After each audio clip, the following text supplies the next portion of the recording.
kitu ambaye imetukera sisi. Ukiona kama sasa watu wengine wanaanza kuregea, wanaanza kutoka kwa upande hii, wanakwenda ngambo ile, wanakwenda kama watu ambao wanajificha. Ati mimi nakwenda kutafuta maendeleo. Maendeleo gani? Maendeleo inakuja kwa taratibu na kanuni ambayo imewekwa kisheria. Kama ni mpango, mradi ya elimu iko, pande matibabu iko, barabara iko, na katiba mpya hii, mpango yote ya maendeleo inapangwa na bunge. Sasa wewe unajitokeza kisirisiri, usiku unasikia umeitwa jina nani, waziri fulani, permanent secretary, tunaenda Ikulu. Hakuna mtu nataka usiende Ikulu. Lakini nimwambia chama mimi nataka nimealikwa kule ili tushauriane. Unaenda kufanya nini? Mimi naenda kutafuta maendeleo. Maendeleo ya mama yako.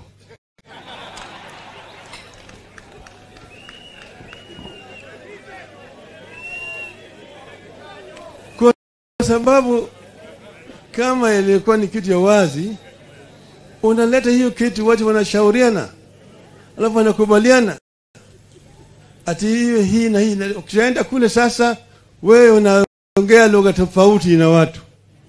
Umeingia pande ile, unaona wale bado sisi bado tunamenyana na wao, na wewe umeingia pande ile, sasa wewe unaunga wao mkono.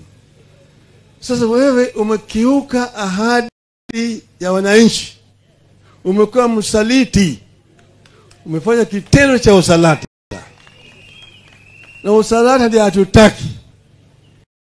Manake sasa wewe huko miongoni mwetu hapa, na upande ile nyingine wewe unaongea na unafanya na adui yetu. Hiyo si sawa sawa. Kama wale wanataka kufanya kazi na chama chetu, wanakuja kwa mlango ya mbele direct, wanaongea na viongozi wa chama chetu, alafu tunaelewana. Lakini ukiingia kule kwa dirisha, unakwenda unachukua wabunge wetu na wale ati ma MCS na kadhalika, hiyo ni vitendo cha usalata. Na usalata hatutaki.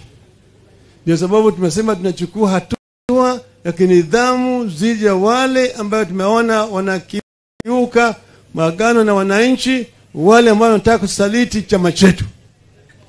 Ndio sababu tumesema wewe ni msaliti, kaa kando. Kaa kando. Kama wewe unataka kurudi tena kwa bunge, rudi kwa wananchi ili wewe utafute tikiti mpya kwa chama chako hiyo mpya yako.